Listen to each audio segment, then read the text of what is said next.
वक्रतुण्डी महाकाय सूर्यकोटि समप्रभ निर्विघ्नं कुरु मे देव सर्वकार्येषु सर्वदा। कियोदशमय अध्याय धर्मिराज सुतराज गमनिदारिका को कियो कृष्णचंद्र महाराज। राधे राधे दोस्तों, भक्ति सागर सोनिका चैनल में आप सबका स्वागत है और हम आपके लिए लेकर आए शिव सागर आशा भागवती, जिसमें कि आज हम आपको 10 अध्याय सुनाएंगे, जिसमें कि भगवान कृष्ण अनंत देश में आगमन और द्वारका वासियों ने कृष्ण भगवान की स्तुति और किस प्रकार युधिष्ठिर राजपाट के बाद भगवान श्री कृष्ण अब अपने देश को लौट रहे हैं। वो कथा तो ज़्यादा देरी ना करते हुए चलते हैं कथा की ओर। जब भीष्म पितामह की कथा सुनी तो इतनी कथा सुनकर शौनक मुनि बोले कि सूत जी महाराज, जो अपने से अधिक राज्य की इच्छा करते थे, उन अन्यायी दुराचारियों को मारकर धर्मधारियों में श्रेष्ठ राजा युधिष्ठिर ने अपने भाइयों समेत विरागी होकर कैसे समय व्यतीत किया, उसका वर्णन कीजिए। अब सूत जी बोले कि शौनक मुनि, कुरुवंश रूप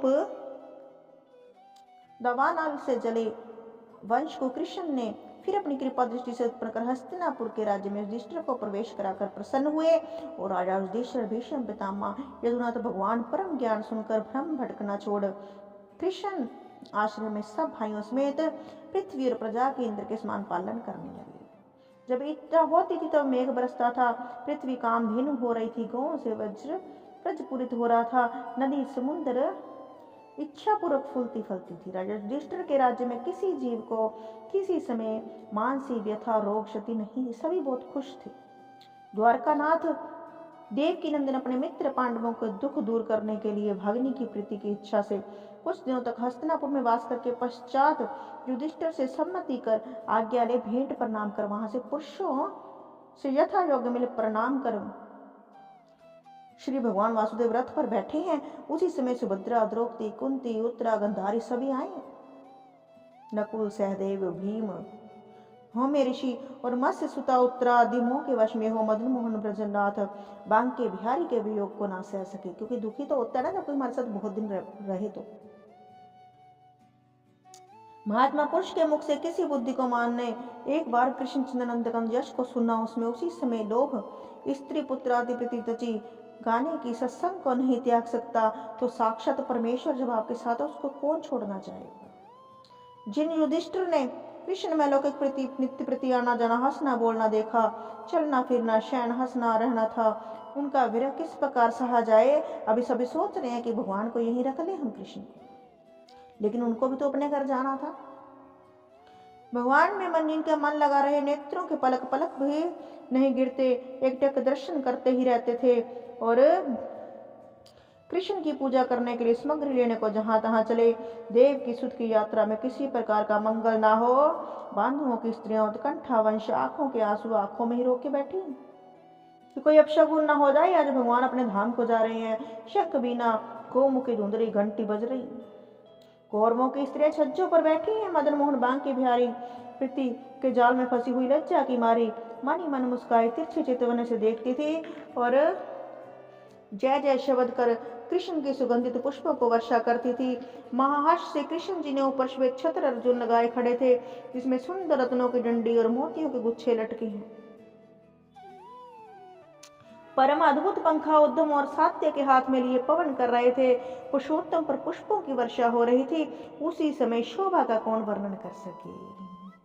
मन लगाए कौरवेंद्र युधिष्ठिर के पुर की स्त्रियों के परस्पर कहे मनोहर वचन सुनकर मन को मोह लेते, उत्तम आत्मा में निश्चय करके पुरातन एक पुरुष ये हुए, समस्त जगत जिसकी देह में गुणों में आगे, जिनका जन्म निशा शक्ति उसी समय आंखें ना मीचे, यही वे पूर्ण परमात्मा है।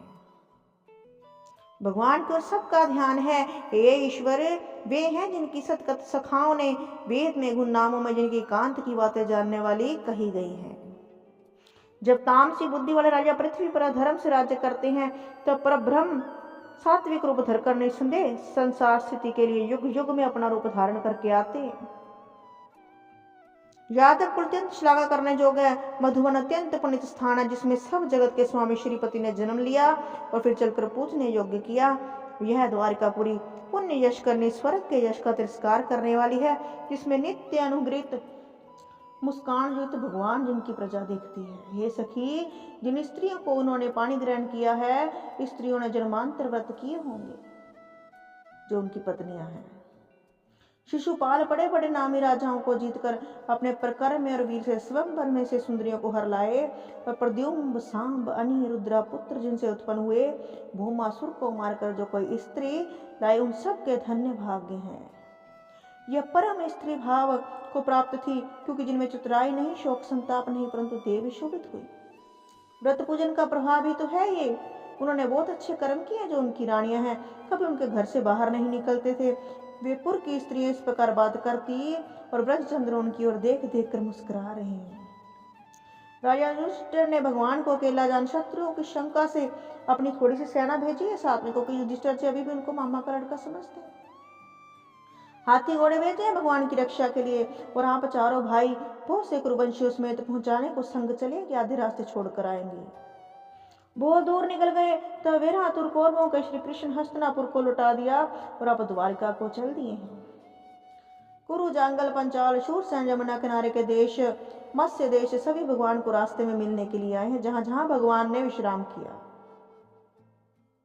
वहां वहां के वासी कृष्ण के निकट आकर भेंट देकर पूजन करते हैं। तीर्थ स्थान बन गए वहां वहां पर। भक्तों को सुख देते हुए जिनका दर्शन शिव रिंच नारद देवता ध्यान में नहीं आता, उनका दर्शन हम लोगों को बड़े भाग्य से हुआ। धन्य भाग्य उन वृंदावन के ग्वाल ग्वालिनियों की हैं, जहाँ पर प्रभु इतने साल रहे, जहाँ उन्होंने जन्म लिया, रास विलास किया। इन्होंने ही तो कौरव पांडवों को महाभारत कराकर कुरुवंश विध्वंस करा दिया। कोई यह कहता था कि यदुवंशियों ने पूर्व जन्म में बड़ा उग्र तप किया होगा, जिसके प्रताप से इनका अपना हित और संबंधी समझ दिन रात संग्रह कर आनंद भोगा और उनके नाना प्रकार का सुख दिया है प्रभु ने। बांके बिहारी की मतवाली झांकी रस पर कहती थी आली, इस सावनी सुरत मोहनी मूर्त ने तो हमारे ऊपर ऐसी मोहनी डाली कि खाने की, ना पीने की, ना सोने की। दूसरी सखी बोली, तेरी तो एक ही दिन में यह गति होगी। ब्रज नारियां बेचारी कैसी जीती होंगी, जिनके पास ये दिन रात रहते थे। उनकी क्या गति होगी, हम तो उनकी तिरछी चितवन देख तिरछी हो गई। एक सखी बोली, अरे ये बनमाली सदा यहाँ रहे तो हमारा तो मनोरथ ही पूर्ण हो जाए। एक बोली, हमारे से भाग्य कहाँ। एक बोली, प्यारी अभी तो हारी हारी बातें मत कर, अभी तो कूंज बिहारी तुम्हारी आंखों के आगे फिरे रहे हैं। एक बोली, कहीं इनके फंदे में अपना मन मत फंसा लेना, बड़ा कपटी है। अपनी प्यारी राधा ही को वन में अकेले छोड़कर चला गया तो और किसी का क्या होगा। दूसरी कहती है, तू नहीं जानती सच्ची प्रीति के प्रेमी है। द्रौपदी की ऐसी लाज रखी, गज को ग्रास से कैसे बचाया, रुक्मणी के बुलाने पर कैसे पहुंचे, प्रहलाद के हेतु खंभ फड़कर कैसे प्रकटे, और भारत में भारत की अंडे कैसे बचाए। सब स्त्री पुरुष हरि के गुण गा कर आनंदित होती है और सब अपने अपने हिसाब से भगवान की भक्ति कर रहे हैं, उनका गुणगान कर रहे हैं। और यही तो भागवत है, यही तो सुख सागर है, जहाँ मेरे भगवान की लीलाओं का खुलकर वर्णन होता है।